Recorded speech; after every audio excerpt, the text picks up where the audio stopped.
Hello, it's Jim Hutchins for the Jerusalem Connection Spot Report for this week.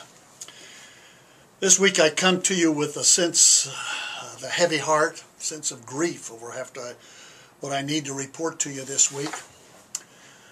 As most of you know, I'm retired military.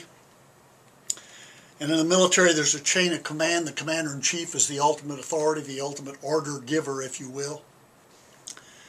And this week our president, our commander-in-chief, has for all practical purposes declared war on God.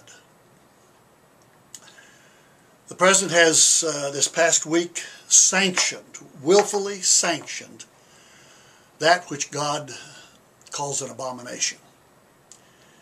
He has authorized same-sex marriages in this country. He'll not come against it. And that, I would suggest to you, is flying defiantly in the face of what God has revealed in His Word.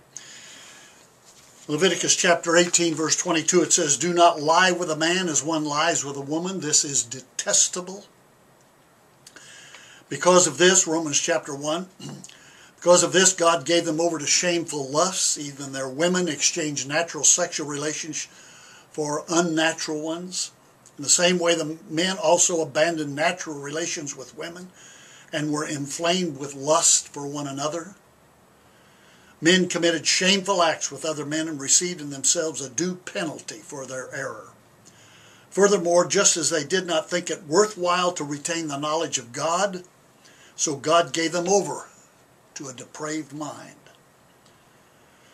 so that they do what ought not to be done. Although they know God's righteous decree that those who do such things deserve death, they not only continue to do these very things, but also approve of those who practice them. The scriptures are clear. There's not a sin that God does not forgive. Jesus has paid the penalty for our sin. There is no condemnation to those who are in Christ Jesus.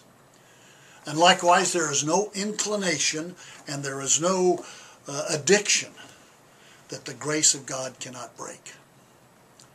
But this president has seen fit to willfully and defiantly come against what God has said clearly in His scriptures. And we must take a stand against that. You say, I thought you were interested in Israel and the Jewish people. I am indeed. But hear this. If the commander-in-chief, the president of this country, will willfully and defiantly come against the God of Israel, it will not be long, I would suggest, before he will willfully and defiantly come against the Israel of God.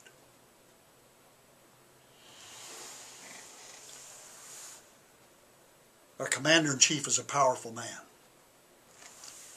but his arms are too short to box with God.